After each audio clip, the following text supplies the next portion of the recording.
네, 주안의 만나 11월 8일 금요일 묵상을 함께 나오도록 하겠습니다. 오늘 말씀은 디모데전서 5장 1절에서 16절까지의 말씀으로요. 교회 구성원들을 대하는 태도라고 하는 제목으로 함께 묵상을 나오도록 하겠습니다. 자, 오늘 본문에서는 바울이 디모데에게 교회 구성원들을 대하는 태도들에 대해서 구체적으로 이 말씀을 하고 있는 것을 보게 됩니다. 이것으로 우리가 서로를 어떻게 존중해야 하는지를 함께 보게 됩니다. 우리가 교회에서 서로를 대하는 올바른 태도들을 가지는 것은 참으로 이렇게 귀한 것이죠. 우리가 서로를 대하는 태도가 곧 우리가 서로를 얼마나 사랑하는지에 대한 척도가 되기 때문입니다. 그래서 바울은 디모데에게 먼저 각 연령대별로 성도들을 어떻게 대해야 하는지를 권면을 하고 있습니다. 먼저 바울은 교회와 가족을 대하는 것이 다르지 않아야 함을 말씀을 하고 있어요.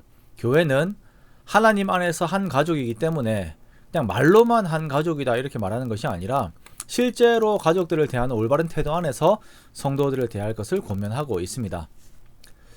이후에도 나오겠지만 바울은 기본적으로 가족 공동체의 중요성을 상당히 강조를 합니다.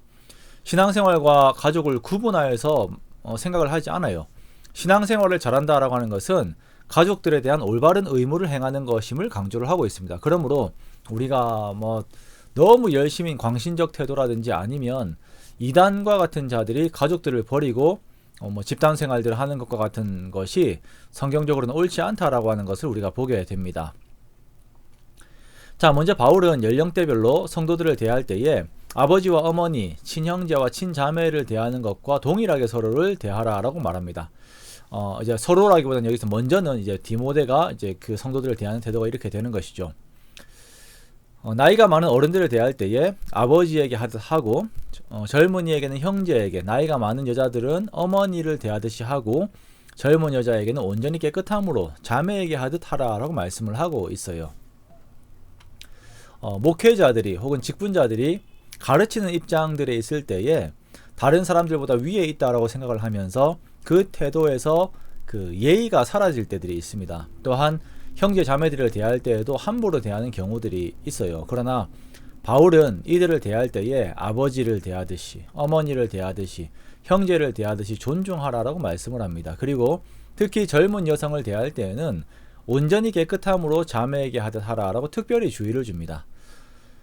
상대적으로 젊은 사역자인 디모데에게 자매를 대하는 태도를 한 번 더 강조하지요. 그만큼 남자 사역자들이 성적인 문제에 약하다라고 하는 것을 보여줍니다. 그래서 목회자들은 일절 깨끗함으로 젊은 여성을 대하는 것에 더욱 이게 신경을 쓰고 애를 써야 합니다.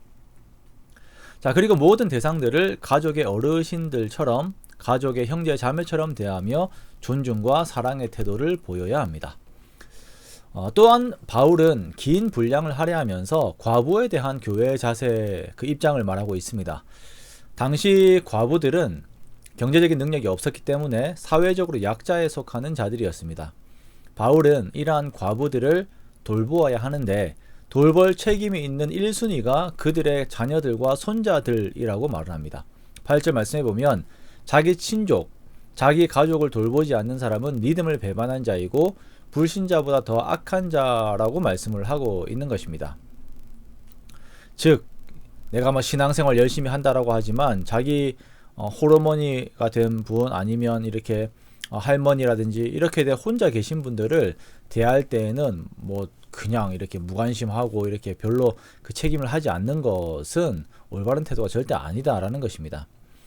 그래서 과부의 문제를 떠나서 모든 성도들은 자신의 가족들을 잘 섬기는 것을 중요한 우선순위로 생각을 해야 합니다.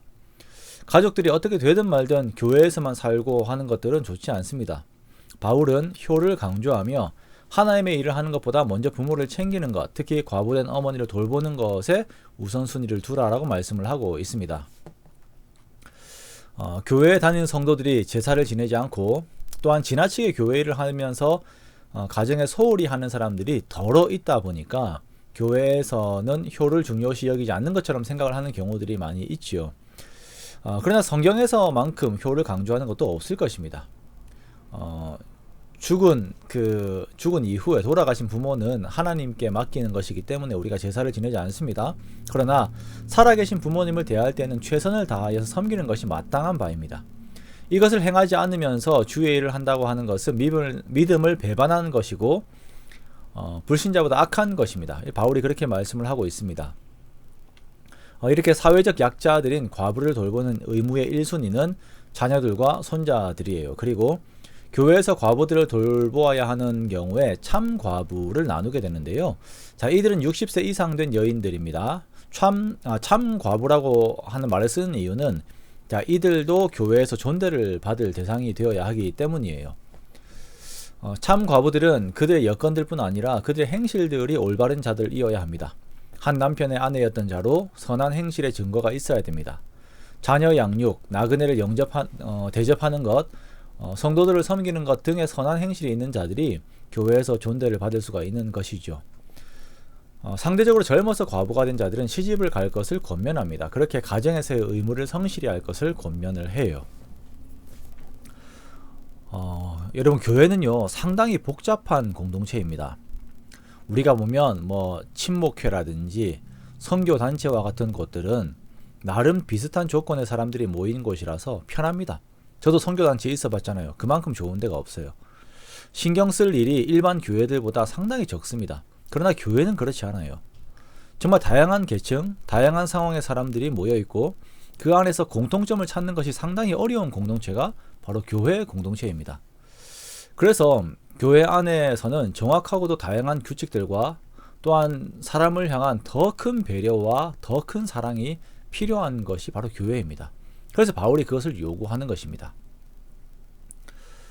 우리가 이제 교회 안에서 성도들을 바라볼 때에 하나님께서 주시는 사랑 안에서 서로를 더욱 존중하고 사랑하고 배려하는 우리가 되기를 원합니다. 가정에서도 교회에서도 동일한 사랑의 원칙들로 서로를 대하기를 원해요. 그렇게 우리가 세상에서 요구하는 예의와 효의 원칙들보다 더 고상한 내용들로 서로를 대하고 서로를 섬기며 서로를 사랑하는 우리가 되기를 원합니다. 그렇게 우리의 말과 행동을 항상 주의하며 서로에게 사랑과 덕을 끼치는 우리의 복된 사람들이 되시기를 주님의 이름으로 축원합니다.